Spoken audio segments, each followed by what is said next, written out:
Alors, j'ai pas pu traiter tout ce qu'il y a à dire sur les OGM, c'est un sujet très vaste, il y a beaucoup de choses à dire, il y a beaucoup de questions qui se posent. Là, j'ai surtout essayé de vous montrer qu'est-ce qu'un OGM, à quoi ça peut servir et pourquoi c'est sans danger. Et oui, j'ai pas pu répondre à toutes les questions dans la précédente vidéo, donc on va le faire maintenant. Et on va faire ça avec un top 10 des meilleurs arguments contre les OGM. Alors déjà, on va commencer avec un numéro 0 qui va correspondre aux questions que j'ai déjà traitées dans ma précédente vidéo. Les OGM, c'est pas à tester, les OGM, c'est mauvais pour la santé, les OGM, c'est mauvais pour l'environnement. Tout ça, j'y réponds dans ma précédente vidéo, donc je vous invite à aller la voir ou la revoir. Et on va poursuivre avec le numéro 1. Les OGM sont des plantes pesticides. Alors là, on fait l'amalgame entre le fait qu'on ait des plantes résistantes à un herbicide d'un côté et des plantes à qui on va faire produire un insecticide de l'autre côté. Mais en réalité, les OGM-BT, ils ont permis de réduire grandement les quantités d'insecticides utilisés et les OGM résistants au glyphosate, ils permettent eux de remplacer des herbicides très toxiques par du glyphosate qui est très peu toxique. Et puis tous les OGM ne sont pas liés aux pesticides, même si effectivement c'est une majorité. Mais il y a tout un tas d'applications possibles aux OGM, et pour ça je vous invite à revoir ma précédente vidéo. Numéro 2, les OGM causent l'apparition de mauvaises herbes résistantes. Bon alors là on a un problème qui n'est pas lié aux OGM, mais seulement aux OGM résistants aux herbicides. Mais c'est une question qui se pose.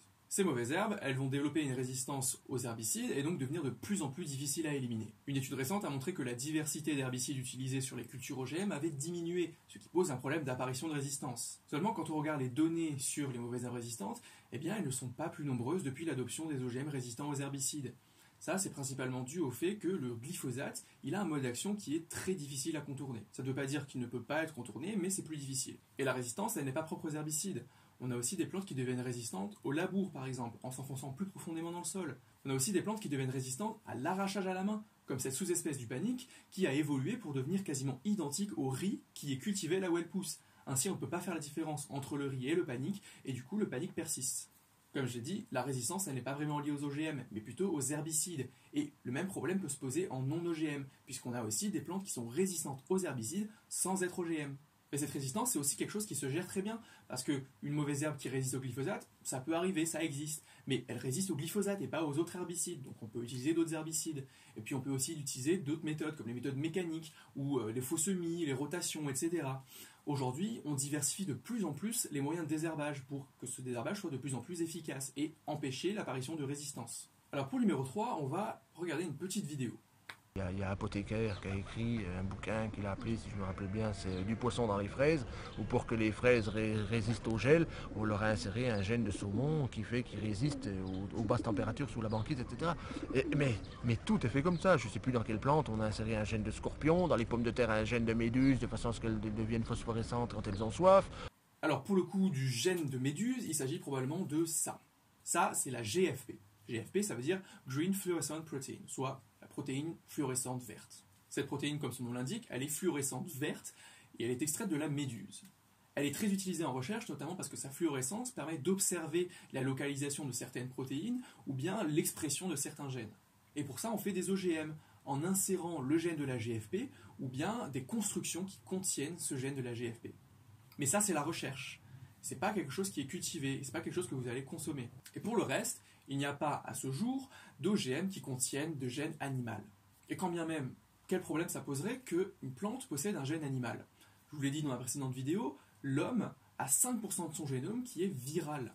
Et on vit très bien. Et puis le code génétique, il est universel.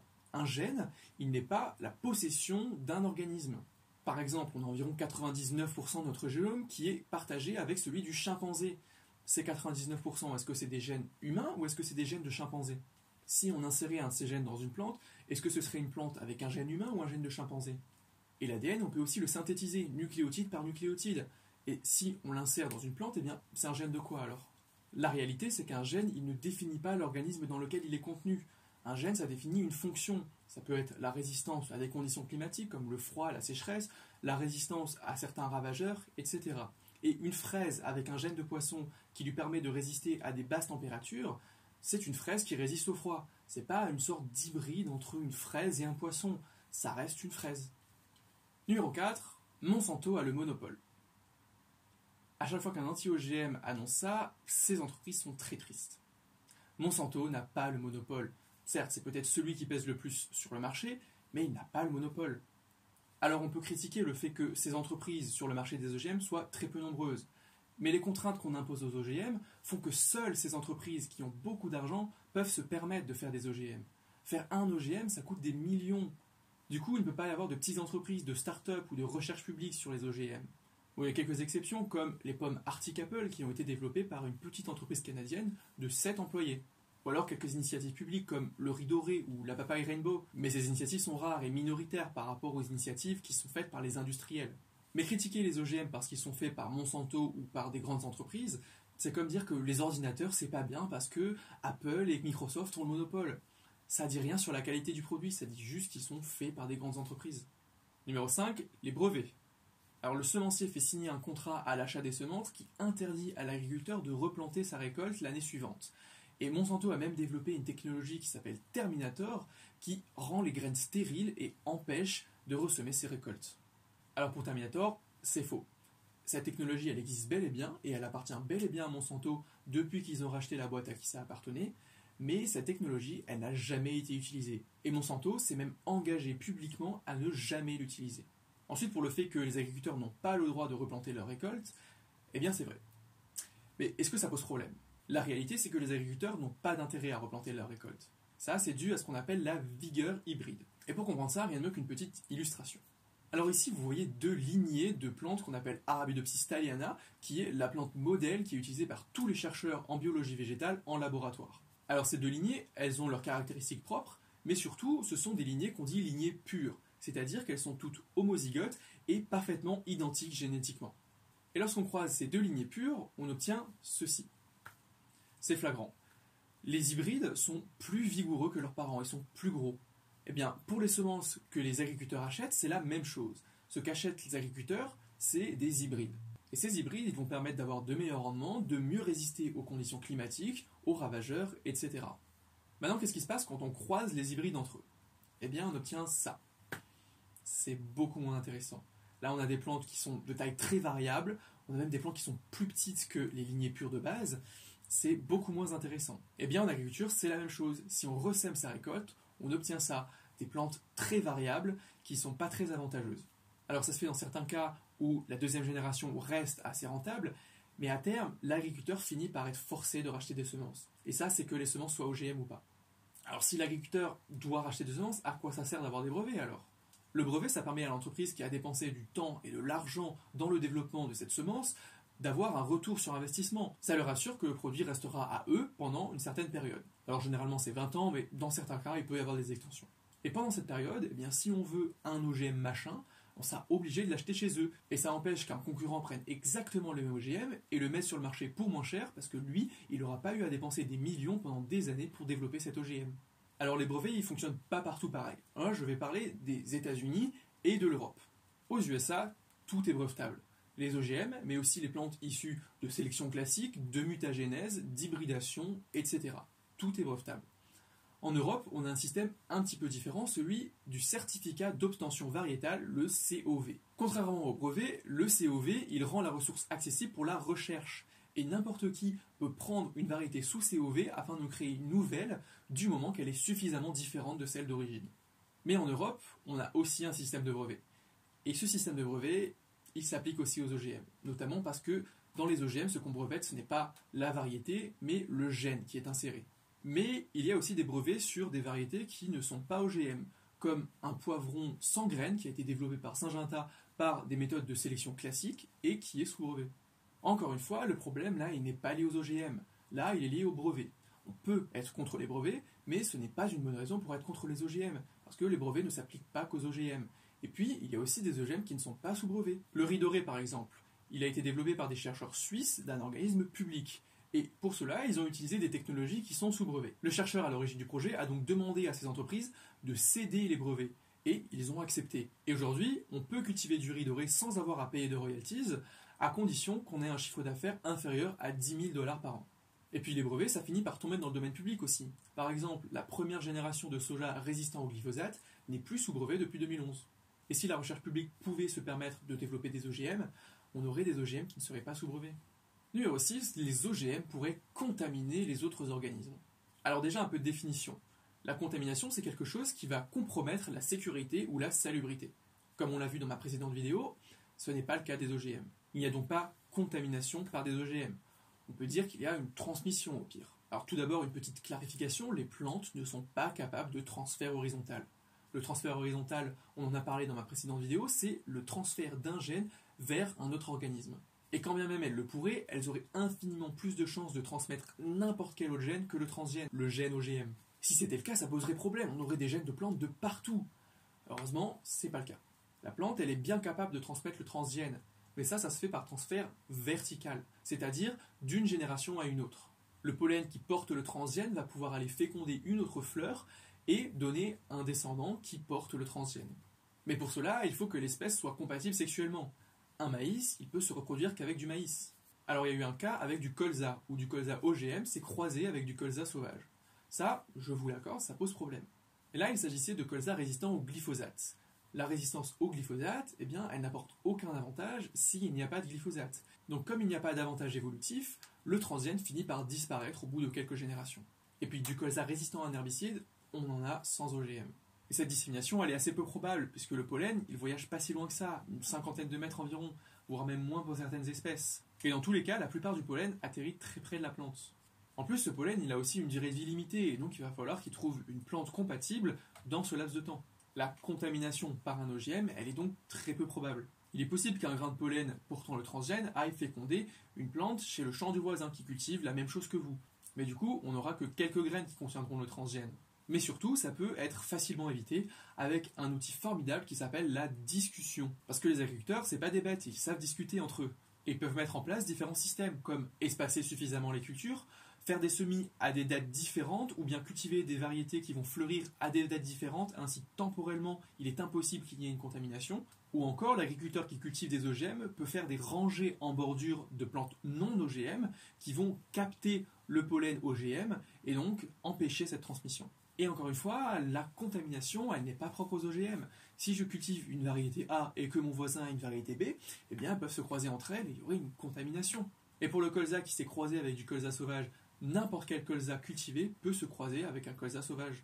Et quand bien même il y avait une contamination dans le champ du voisin, de toute façon, je vous l'ai dit, les agriculteurs, ils rachètent leurs semences. Donc, ce n'est pas un problème. Mais si Monsanto attaque en justice les pauvres agriculteurs qui ont des contaminations dans leurs champs, Monsanto et les semenciers en général n'ont jamais attaqué quiconque qui ait eu une contamination par un OGM dans leur champ.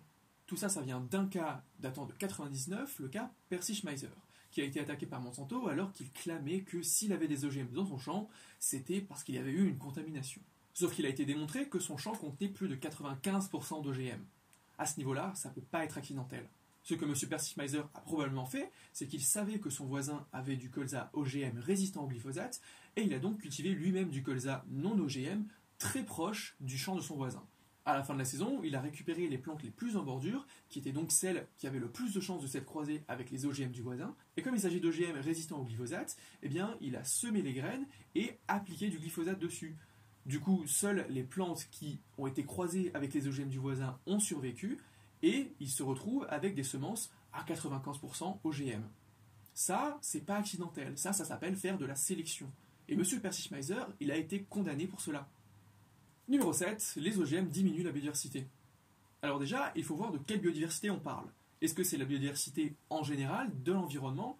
Parce que dans ce cas, c'est l'inverse. Les OGM, ils promeuvent la biodiversité. Premièrement parce qu'ils permettent d'utiliser moins de pesticides, mais aussi parce qu'ils sont plus rentables, et donc ils permettent d'utiliser moins de surface, donc on a moins de déforestation, donc moins de destruction d'habitat. Maintenant, pour la biodiversité cultivée, c'est autre chose.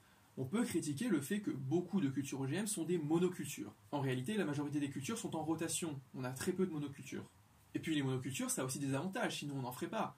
Déjà, si vous avez des vignobles ou des vergers, vous êtes obligé de faire de la monoculture. Et la monoculture, ça permet aussi la mécanisation, qui permet une meilleure efficacité et donc de meilleurs rendements. Et sans ça, on aurait aussi besoin de plus de surface, donc c'est moins bon pour la biodiversité. Et encore une fois, le problème, il n'est pas lié aux OGM, il est lié à la monoculture. On peut très bien utiliser des OGM en rotation de culture, en permaculture ou en agroécologie par exemple. On pourrait aussi penser que l'utilisation d'OGM favorise l'utilisation d'une seule variété qui sera très avantageuse et que finalement tout le monde finira par utiliser cette variété et donc on n'aura plus de biodiversité. La réalité, elle est tout autre. Le catalogue officiel des semences, il contient des milliers de variétés et des centaines sont ajoutées chaque année. L'amélioration variétale, elle est constante. Si vous êtes dans le nord, vous avez besoin d'une variété qui résiste au froid. Si vous êtes dans le sud, il vous faut une variété qui résiste à la sécheresse.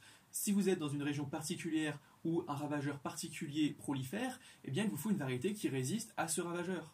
Il n'y a pas une variété optimale, il y a plein de variétés qui ont chacune différents avantages. Et on a besoin de diversité. Et quoi de mieux pour créer cette diversité que des techniques rapides et efficaces comme la transgénèse. Avec la transgénèse, rien ne nous empêche de prendre les variétés déjà existantes et d'insérer de nouveaux traits à l'intérieur, en nous servant de la biodiversité déjà existante pour créer de la diversité. Les OGM ne diminuent pas la biodiversité, ils sont le meilleur outil pour en créer. Numéro 8, on force les agriculteurs à passer aux OGM contre leur volonté. Et bien là, c'est juste complètement faux. Les agriculteurs, ils ont parfaitement le choix de cultiver ce qu'ils veulent. Mais c'est vrai que les OGM sont plus compétitifs, et que donc à terme, les agriculteurs finissent par adopter les OGM. Mais c'est un choix qu'ils font eux-mêmes, parce qu'ils veulent plus de rendement, des meilleurs bénéfices, qu'ils veulent des meilleures conditions de travail, etc. Numéro 9, les OGM, c'est pas si rentable que ça. Là, on contredit complètement le point juste avant, où on disait les OGM c'est tellement rentable que les agriculteurs sont forcés de les utiliser. Là, finalement, c'est plus si rentable que ça. Si les OGM c'était pas si rentable que ça, le marché des OGM devrait mourir de lui-même, parce que personne n'aurait d'intérêt à le cultiver. Pourtant, le marché des OGM est en plein essor, ce qui montre bien que les agriculteurs ont des intérêts à les utiliser. Et comme je le dis dans ma précédente vidéo, les OGM permettent bel et bien, en moyenne, des meilleurs rendements. Et puis les OGM, c'est pas qu'une question de rendement, c'est aussi une question de bénéfice. Pour un même rendement, on va utiliser moins de pesticides, moins de fertilisants, moins de carburant pour passer dans les champs, etc. Et les études montrent que les OGM permettent effectivement de meilleurs bénéfices pour les agriculteurs, en particulier pour les agriculteurs dans les pays en voie de développement. Ce n'est pas pour rien qu'aujourd'hui, la majorité des surfaces se trouvent dans ces pays, et que la plupart des agriculteurs qui les cultivent sont des petits agriculteurs à faibles ressources. Mais si les OGM c'est tellement pas rentable que les agriculteurs en Inde ils se suicident, et puis au Burkina Faso c'est tellement pas rentable qu'ils ont abandonné les OGM. Alors ici on a deux affirmations qui sont à moitié vraies.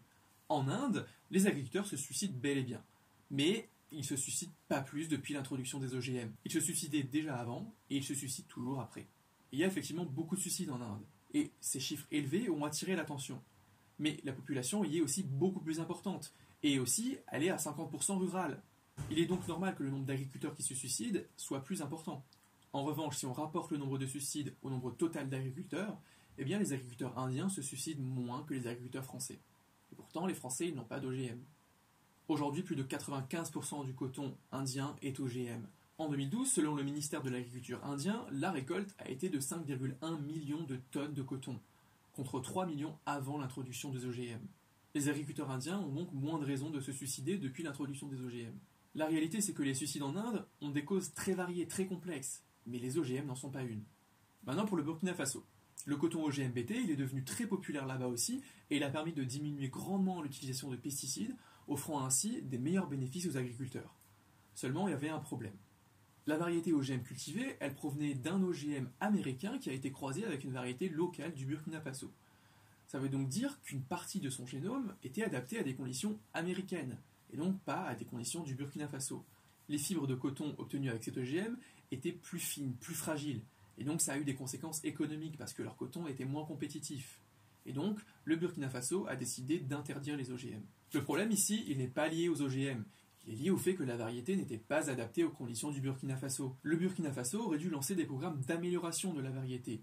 Monsanto, qui possédait la technologie, l'a rendue disponible aux instituts de recherche burkinabés, et c'est ces derniers qui n'ont pas fait leur travail. Aujourd'hui, ça fait 2 ans que les OGM sont interdits au Burkina Faso. Durant ces 2 ans, les cultures de coton ont été ravagées. Aujourd'hui, les agriculteurs burkinabés, ils préféreraient vendre une fibre de moins bonne qualité plutôt que de vendre rien du tout. Les agriculteurs burkinabés aujourd'hui, ils veulent qu'on leur rende les OGM. Et enfin, numéro 10, avec les OGM, on ne sait pas ce qui peut se passer. Alors en effet, c'est possible que le gène que l'on insère dans la plante puisse interférer avec plein d'autres choses et produire des choses toxiques. Mais la personne qui a inventé la salade composée, il ne savait pas que la salade et la tomate, combinées entre elles, c'était inoffensif, peut-être que ça pouvait interagir. Chaque jour, quand vous combinez des aliments dans votre estomac, vous prenez le pari que ça ne va pas interagir dans votre estomac. Quand on fait de la mutagénèse, rien ne nous dit que ce qui a muté ne va pas interagir avec toute autre chose. Les méthodes conventionnelles comme la mutagénèse, ce sont des méthodes très peu précises. La mutagénèse, son nom complet, c'est mutagénèse aléatoire. C'est dire à quel point c'est précis. La transgénèse, c'est extrêmement précis. On sait précisément quel gène est inséré, on sait où il est inséré, et on sait les effets que ça fait. Avec la mutagénèse, on ne sait même pas si c'est un ou plusieurs gènes qui ont muté, on ne sait pas quels gènes ont muté, Et nombreux sont les cas où il y a eu des problèmes sanitaires, comme c'est le cas avec la variété de pommes de terre Lenap, qui a été commercialisée dans les années 70, alors qu'elle produisait des taux élevés de glycoalcaloïdes qui empoisonnaient les consommateurs. Et ces soucis sanitaires, ils sont même pas liés uniquement aux biotechnologies. Il y a eu un cas d'un homme qui a planté des courgettes dans son jardin, et lorsqu'il les a mangées, elles avaient un petit goût amer, mais il les a mangées quand même. Ben, si elles étaient amères, c'est parce que ces courgettes, elles portaient une mutation naturelle qui faisait produire des taux élevés de cucurbitacine, une toxine courante chez les cucurbitacées, la famille des courgettes, et il en est mort. Cette toxine, elle est parfaitement naturelle, elle est arrivée de manière naturelle par mutation naturelle. Alors comment s'assurer que ce que l'on mange est sans danger ? Eh bien pourquoi ne pas exiger des semenciers qu'ils fournissent des études prouvant que leurs semences ne comportent aucun risque sanitaire ? Quoi ? C'est ce qui est déjà fait avec les OGM ? Mais alors ça veut dire que les OGM sont les aliments les plus sûrs que l'on puisse consommer ? Ouais. Que l'on exige ce genre d'études pour les OGM, c'est parfaitement cohérent, même si c'est un peu excessif, et finalement seuls les grands industriels peuvent se permettre ces études qui coûtent des millions. Mais ce qui est moins cohérent, c'est qu'on n'exige pas exactement la même chose pour toutes les autres variétés qui sont issues d'améliorations par des techniques beaucoup moins précises. Voilà, ce top 10 est terminé. Comme vous avez pu voir, il y a beaucoup de mythes autour des OGM et beaucoup de pseudo-risques imputés aux OGM ne sont pas avérés et sont infondés. Beaucoup de critiques que l'on fait aux OGM ne sont en réalité pas inhérentes à ceux-ci. Et une variété OGM ne comporte pas plus de risques qu'une variété non OGM. Et c'est même parfois l'inverse. Après 25 ans de culture et des milliards de repas OGM consommés dans le monde par des humains et par des animaux, aucun préjudice lié aux OGM n'a été observé. Encore une fois, les biotechnologies sont un outil formidable pour développer une agriculture de plus en plus durable et respectueuse de l'environnement. Aujourd'hui, on a de nouvelles techniques d'édition du génome. La transgénèse, je l'ai dit, c'est très précis. Et bien là, c'est encore plus précis. Ça permet des modifications au nucléotide près. Et ces nouvelles techniques vont permettre un développement de plus en plus rapide, efficace et sûr de nouvelles variétés.